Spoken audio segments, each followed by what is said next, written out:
Sonic Boom made shockwaves when it was announced a few months ago, featuring shocking new character designs and some pretty interesting looking gameplay. Needless to say, I wanted to try it out for myself, and thankfully I got the chance to do just that with an early hands-on of both the Wii U and 3DS versions of the game. Now, although they have some similarities, they are actually very different experiences. So this preview will be focusing solely on the Wii U version of the game, but make sure to check out our preview of the 3DS one too, which we've linked to in the description below. Okay, so the Sonic Boom Wii U demo actually offered up 4 different levels to play on. 1 boss fight, a speed level, and 2 adventure-style levels. And those adventure levels seem to be where the bulk of the gameplay will take place, featuring a slower and more methodical pace than Sonic is usually known for. I mean, there's even a scanning device that you use by moving the gamepad around in order to look around the environment and highlight points of interest, such as trails that lead to secret collectibles. And as part of this focus on exploration, getting hit by an enemy is no longer the life or death situation it once was, as you now only drop a few rings each time instead of them all. So basically, the rings act as more of a health meter this time around. Then there's the fact that each of the 4 characters, being Sonic, Knuckles, Tails, and Amy, each have their own unique abilities that allow you to explore different areas. But the exact characters available to you does change depending on the level. Sometimes you'll have access to all 4, but other times you'll have access to something less. Although since the entire game is playable in co-op, you'll always have at least 2 players as a minimum.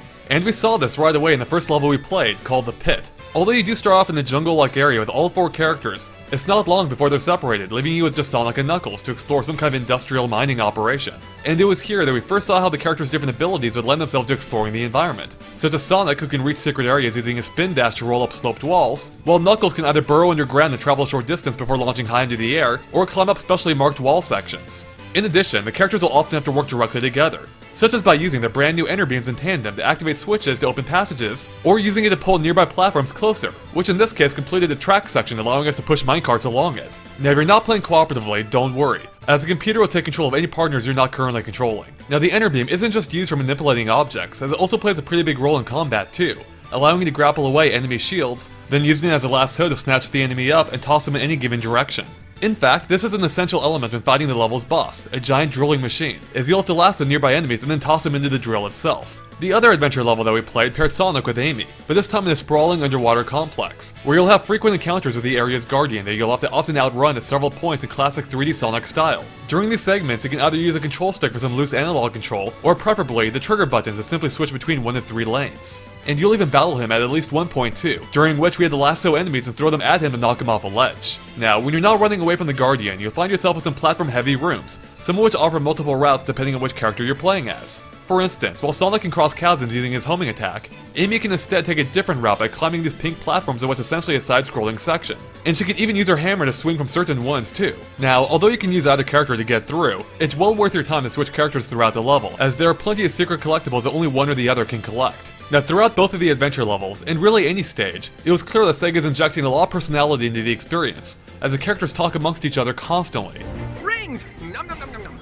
They offer up tips, Nice! It's damaged! Keep doing it! compliments, Nice job, Big Blue. and even crack jokes. Funny ones too, no less. Hey, there are things inside these things. And nowhere does this come through clearer than in the boss fight stage, where your team of 4 is to take on Dr. Eggman, or more accurately, the giant robot that he commands from his Eggmobile control room in the center of it. You did read the instructions on that thing, right?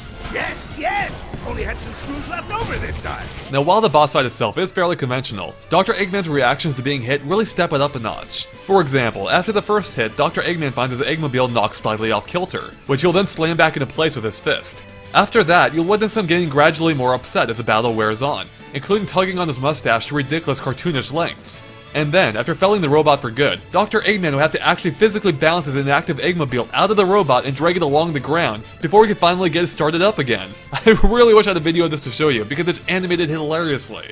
Even the battle itself, though not terribly remarkable otherwise, was fun, featuring multiple steps and several different phases. In general, you have to dodge his missile attacks before lassoing them and throwing them back at him, at which point the 4 of you can enter beam the robot to the ground, allowing you to knock some sense directly into Eggman himself. Then we have the 4th and final level, the speed level, and these levels will serve as the gateways from the hub worlds to the adventure levels themselves, with this one specifically leading to the mining operation that we first played. And as you might have guessed, these levels are really all about speed, having you race through an expansive platform-filled level. Even the ender beam gets in on the fun, acting as a zipline you can swing side to side from. This level is probably my favorite of the lot, and the one most reminiscent of what you would normally expect to find in a 3D Sonic game. Now the speed levels, like the boss ones and world hubs, always give you access to all 4 characters. And though that didn't seem to factor in too much in this one specifically, we were able to try out Tails' special abilities, which of course include hovering for a short time, shooting laser blasts, or throwing bombs that explode a few seconds later. Now levels aside, we unfortunately weren't able to see much more about the story itself during our playtime, but we were told that it revolves around a new villain called Lyric,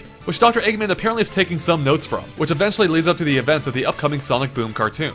We also learned a few more details about the game in general, including the fact that the game's difficulty actually scales dynamically depending on how well you're doing. So for example, if you end up dying a lot, your computer-controlled partner characters will actually begin to help out more, but only until you're through the section you're stuck in. Also, both the Wii U and 3DS versions feature some kind of interconnectivity, but we unfortunately don't know anything more about it. So that's most of the main details about Sonic Boom. But there's still one thing I haven't really discussed, and that's how it all plays. And well, that's still to be determined. The build I played seemed to be extremely early, suffering from heavy framerate drops throughout and odd glitches here and there, like falling through the floor when using a homing attack on an enemy, repeatedly. However, the video footage I was provided with for this preview exhibits none of these problems, so I'm hopeful they're in the process of being ironed out. The more concerning issue is the game's pace. Outside of the occasional running segment, this game is slow. I mean, I kept trying to use a trigger as a run button like a Sonic Lost World, but no dice, so the characters here just move at an uncharacteristically glacial pace. And adding to this are the frequent combat sections, which really just bog down the pace even further. At points, it almost feels like more of a brawler due to how frequent and slow the combat is. But on the other hand, the boss fight and speed levels were a lot of fun, and the personality that seems to permeate every facet of this game is a big plus. So we'll have to wait and see how everything comes together when it releases this November. Oh, and make sure to check out our preview of the 3DS version of the game too, which I enjoyed a lot. There's a link in the description below. Thanks for watching, make sure to stay tuned to GameExplain.com for more on Sonic Boom, including upcoming discussion videos very soon. Mayday! Mayday!